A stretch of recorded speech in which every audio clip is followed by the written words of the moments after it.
Today we're going to talk about Indigenous issues, Indigenous affairs, and in particular as they relate to the criminal justice system. You know, in Canada, just under 2.9% of the population is Aboriginal, yet for some strange reason, 29% of our penitentiaries have Aboriginal people in them. And a lot of these, the people that are in these institutions are there for all the wrong reasons.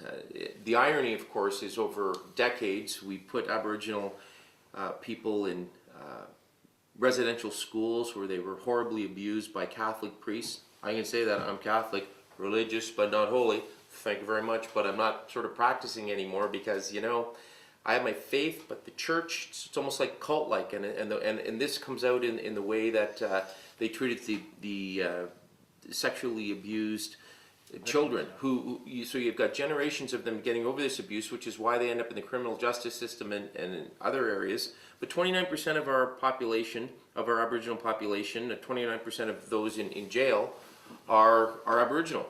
So we go to Adam Capay. It comes out that in a prison in Thunder Bay run by the Ontario Correctional Service, this man, who's 19 years old, when he was put in solitary confinement for 4 years. Now, correct me if I'm wrong, that is called torture, okay? Don't take my word for it.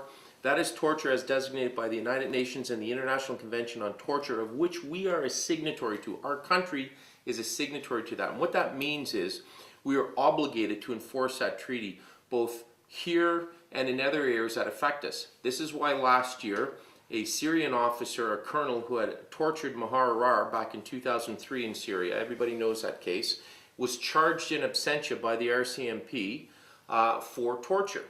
Now, the federal police are obligated to enforce that treaty, which is why they charge him. I'm making the case that the Minister of Corrections, David Orizetti in Ontario, and the superintendent of the Thunder Bay prison should both be arrested and charged with torture. I don't know why that hasn't happened.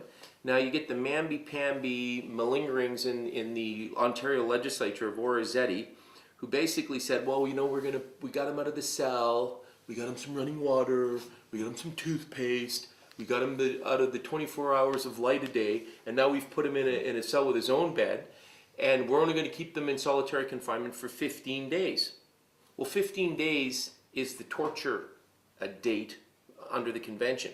So basically, you've got this guy who's dumber than a bag of hammers as our corrections minister, who doesn't even get what's going on in his own correction facility. Now, a year ago, just not quite a year ago, the minister was our local MPP, Yasser Naqvi. Yasser Naqvi was in that prison and actually had contact with this guy when he was walking by his cell. The guy, Capay, apparently yelled out at him.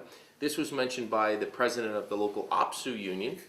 And now apparently Mr. Naqvi says he doesn't remember that. Yeah.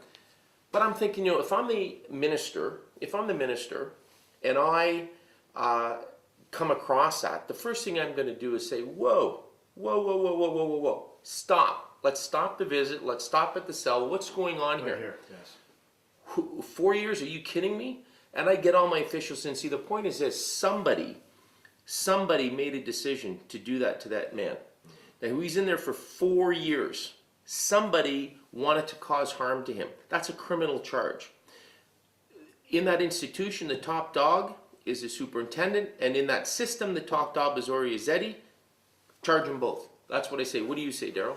No, I think it's outrageous. I mean, it's like in the federal system with Ashley Smith, where it was going on repeatedly. The federal government, the left arm doesn't know what the right arm is doing. I mean, they're filing reports to headquarters. They have what are called SINTRIP reports, or security incident reports, that are filed daily at the Correctional Service of Canada with respect to incidents they're having with inmates. They're not supposed to be for the reading pleasure of the correctional staff. They're supposed to be reviewed, and the purpose is to assess and determine whether or not the institutions are dealing with this person appropriately, to find out what the problems are and attend and address them. I mean, Ashley Smith was causing problems in all sorts of institutions, and these reports would have been coming in daily. And CSE basically did nothing with them. And it was only when she eventually, killed herself through a ligature, and it became public knowledge that the Correctional Service of Canada then came out and said, well, we're going to do better. But there are other Ashley Smiths in correctional institutions. Those security incident reports that are filed from each institution should not be read by some clerk. They should be read by a person whose job it is to assess, evaluate, and report to the commissioner anything that seems to be out of the ordinary, and they should do follow-ups. I mean, I'm not surprised that this is happening, and this is probably not an isolated case. I mean, that's the problem. Correct me if I'm wrong, Daryl, but would you not agree that the politicians, the minister, they take a rather cavalier approach to these things? Yeah. I mean, the minister, my understanding is he gets a report every 30 days about who's in solitary confinement.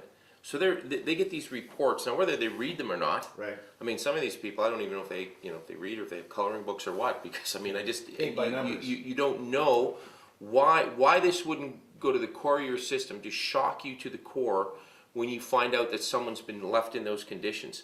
So we do nothing. We take this cavalier approach, and my whole thing is, unless we start to hold people accountable for these decisions.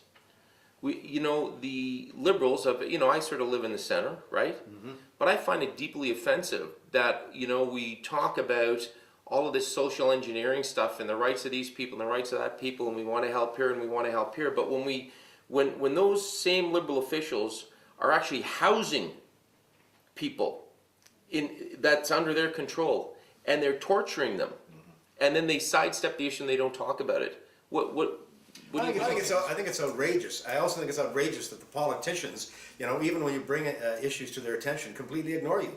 As somebody who's, I don't expect that I should be treated any differently than anybody else because I'm a criminology professor, but I mean, my God, if I write an email to the Minister of Public Safety, I expect at least I'll get an acknowledgement when I work. An acknowledgement? I get nothing from Goodale's office. I've written emails to them about sexual harassment. I've written to Goodale's office about problems in the RCMP, including Paulson, with the DeGroote situation.